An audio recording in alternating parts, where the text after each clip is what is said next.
Hey y'all, now y'all know I ain't even plan on coming back today with another video because I said I was going to take some time off, and I am. My baby girl's birthday is tomorrow, and it's always kind of difficult having a kid who has a birthday right before Christmas. It's her sweet 16 because you kind of like, okay, there are Christmas presents and there are birthday presents. So that's always challenging. And when it comes to like celebrating with her friends and things like that. So I'm just doing a little. She's having a couple of little friends. I'm going to order pizza, just like two friends over, and we're just going to just do something small and intimate for her. All right. So, but I am going to try to just be off until after the holidays. All right. But I never say never, really. With this shit, never say never. But nonetheless, if I do, I want to wish you guys a Merry Christmas, Happy Holidays. And if you don't celebrate, of course, I'm wishing you good health and happiness throughout the rest of this year and into next year, right? We can all use some happiness in 2021, all right? So let's go ahead and get into this drama that is brewing between Porsha and Kenya. And it kind of started, if you will, with Candiace and Monique. It's kind of all intertwined in a really weird way, but it is in fact intertwined. And it kind of started with the Real Housewives of Potomac, and like I said, it kind of seeps into the Real Housewives of Atlanta. But shit, they can use a little bit of drama over there on Atlanta, which is why I think that Potomac got dragged into all of this stuff. But you'll understand all of it momentarily and how all of these women are connected in some way or another. So anyway, Candiace Dillard felt some type of way because Porsha was defending Monique. And I'm going to go ahead and read this statement. This is from Ball Alert. It says, "I don't know Porsha. I never met her. I know her through television like everyone else," Dillard told Page Six. "I never had an issue before being sent a clip of her on chat room with my castmate Giselle lying and spreading false information, damning, defaming information about me, and alleging I was trying to sue Monique to secure a down payment on my home. On several episodes of Bravo's chat room, Williams has defended her friend Monique. Earlier this month, she told co-host that Dillard was suing Samuels after the fight for financial purposes. Monique felt like the whole reason Candiace was suing her was to pay for her mom's house, Williams said. She was suing because it was a money grab. Dillard's co-star Giselle Bryant quickly dismissed her claims, stating Monique never said that during the reunion or on the show. And Williams then responded, "That was said to me personally out of Monique's mouth." After learning of this information, Dillard stated, "Yes, I responded in an interview because it's one thing for you to defend your friend. It's one thing to talk general smack about me in defense of your friend. But when you flat out lie, yes, I'm going to address it." So, Candiace, again, felt some type of way that Porsha had her name in her mouth, right? She was feeling some type of way about that. But it doesn't stop there. Now, a clip has been going around regarding next week's episode of The Real Housewives of Atlanta. And basically, what set things in motion, what set it off, is that Kenya's sitting down. I guess they're having lunch or whatever, her and Candy. And Kenya is basically insinuating, implying even, that what Porsha is out there doing and what she was doing over the summer was nothing short of performative. Like, she even stated something along the lines of, "Well, is she getting arrested again?" And Candy was like, "What are you talking about?" She's like, it just seems like at this point she's getting arrested on purpose. Like, they are getting arrested on purpose. Basically stating, or so much in so many words saying, it's fake. All the shit that you're doing is fake and it's for show. Right? And that clip, like I said, was circulating on next week's episode. And I'm sure Porsha felt some type of way about it. So somebody got under Kenya Moore's comments and said, "Porsha is clout chasing. This girl is doing all this for show. Glad it's positive, but trust, it is for show." And Kenya put the little eyes. All right. So that made Porsha feel some type of way because you can see Kenya is clearly getting messy. She's messy. Porsha said, "Is it really worth bringing up an irrelevant moment from the past to try to discount what I'm doing now to help create a better future for all of us? Praying for you, up to no good, 2007. Your Instagram name says it all, up to no good. At Kenya Moore, you should be ashamed of yourself trying to bring eyes to this disgusting troll's comment. You knew people were going to follow this. You actually felt compelled to respond to this lie. You want people to pay attention to this mess? Shame on you. You should be supporting me as a fellow black woman trying so hard to change this world, and instead, you're the least supportive person ever. If you're going to spend time bringing awareness to anything, try something positive in life. Oops, I forgot misery loves company. I'm going to say extra prayers for you and all the people on the wrong side of history. Hashtag united we stand, divided we fall. So that's from Porsha Luther King. I'm just kidding. I'm actually happy for her evolution, the evolution that Porsha has had. It's been nice to see, because remember, she thought the Underground Railroad really was a railroad. So this is good for Porsha. Okay, keep going, girl.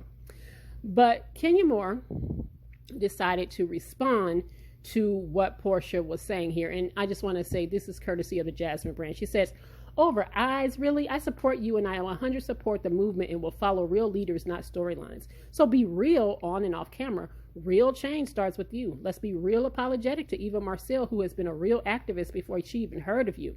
Let's be real that you said you would beat her ass after Black Lives Matter and Candy behind her back with that girl over there after she privately shared big change. Bravo for us all. I've shown nothing but love to you and PJ for 3 years on and off camera. We saw the real you at the reunion. At me in a scene because it's all for show for you, right? Hashtag real facts. Hashtag we all win together. Hashtag I don't do fake beefs." So as you can see, it's getting real spicy over there between the ladies, right? And it's crazy. And I feel like, all right, girls, I guess y'all got to drum up a little bit of drama for this show, because really, ain't nobody really watching it. The numbers really do speak for themselves, that people are not tuning into the housewives, the real housewives of Atlanta, the way they used to. And I guess they got to do all of this for that. But I do think that this is a real beef. So Porsha said, "It's really sad that this had to be addressed. Thank you at Tamika D. Mallory, my leader and my sister, in the struggle for all that you do first and foremost. However, I will say I am on Real Housewives in Atlanta, and most of the show is for entertainment. But when it comes to Black Lives Matter, let me be clear. I will not be reading anyone. I will not be shading anyone. I will not stoop down and give weight nor battle the topic of Black Lives Matter with a fellow black woman on TV. I take it very serious, so all I will say is, Kenya, I will pray for you over the holidays, and maybe even I can be a beacon of light in your dark heart when it comes to anything Porsha related, or maybe I can enlighten you on the act of civil disobedience. I truly hope that in next week's episode you are not questioning nor belittling the efforts of the very brave women and men all over the world who stood up and said no justice, no peace, and have to fight because of innocent black men and women are being killed. I know we can do better than this. Let's stay focused." And of course, Drew Sidora was the amen choir and all of this. She feeling some type of way about Kenya, because Kenya kind of like said something about her wig, her and LaToya. Then Tamika Mallory was basically responding to someone who people are saying that, Porsha's clout chasing. So Tamika basically said here, y'all don't know why Porsha was out there, that we basically asked her to come. And Porsha was nervous and went back and forth before deciding to get arrested. Yandy Smith, who I also called to come, promised her they would stay together as much as possible. Porsha's family stayed nearby waiting for her the entire time. The jail was cold and filthy. The cell was packed. The next time she came back for a protest, we marched onto a bridge and they sat down. I was not arrested that day. Porsha and Yandy understood their role of being there was to bring national attention to Breonna's murder. That's exactly why we called them, for press. Porsha ended up being in jail for more than 12 hours. They kept her almost until the last woman was released. She was visibly shaken. Her courage is something most talkers would never do, and she continues to support our work. I hope none of y'all have a situation that calls for celebrities to help your loved ones." And then Porsha, of course, thanked Tamika and said the point is to bring awareness to Breonna Taylor's case and the injustice her family had to deal with. And since I am a celebrity, taking part in an act of civil disobedience will absolutely bring more attention to her being wronged. And then she went on. Now, I do think that Porsha does walk a fine line, and I think it has been questioned as to whether or not this is what we call performative activism or not, right? A part of me understands and appreciates that the Real Housewives of Atlanta is bringing attention and using or bringing up the fact that she did participate, and they're bringing up Breonna Taylor and everybody else. But they walk a fine line, right? Because you don't really want Breonna Taylor to be a storyline, Jacob Blake to be a storyline. You don't want these people who've been murdered well, actually Jacob Blake hasn't, but you don't want these victims of police brutality to be storylines. So I think they walk a really fine line there. So Kenya, a little while ago yesterday evening said, fake. If you fight for violence against a black woman, accept the ones who deserved it. Now, a lot of people are speculating that Kenya is referring to the fact that Porsha is taking up for Monique. That she has pretty much taken up for Monique between the whole Candiace and Monique situation, right? And Kenya is feeling like, how can you sit there and fight for another black woman, Breonna Taylor, and say protect black women, but here you are taking up for a woman who dragged a black woman? And I want to know what you guys think about that. Does she have a point? Do you feel that or do you feel like she's conflating both? Like one has nothing to do with the other. Like the whole thing with Breonna Taylor has nothing to do with the fact that, this happened between Candiace and Monique, right? I want to know what you guys think about that. Now, here's what I will say to Kenya. I'll say this, Kenya. While you bring that up, I am reminded of how you treated Kim Fields on that show. Kim Fields was so unproblematic. She did not cause a stir on that show. You ran that woman off that show, bullying her. We're talking about Tootie. Regine, that girl ain't never bothered nobody, right? She ain't never stirred up no shit, and you bullied that woman. I remember when she like shook, or she like snatched her chair and then insinuated that the woman's husband was gay. So Kenya, you're one to talk. You are really one to talk. And let's not forget that Cynthia, Kenya's good friend, and Porsha was in a brawl, knockout, drag out brawl. So what are we doing here? What are we doing? A part of me feel like, Kenya, you're conflating two very different situations. But then again, there may be people who feel like, no, they're not that different. They're not that different. If you're going to sit here and say protect black women, then you got to be on the straight and narrow, and you can't ever, and I just think that it's a case by case basis. I've been telling y'all that for the longest time with this whole protect black women shit. Not that it's technically shit, because I do think that black women are the least protected. But I also think that people protect whom they like. It's always been that way. It has always been that way.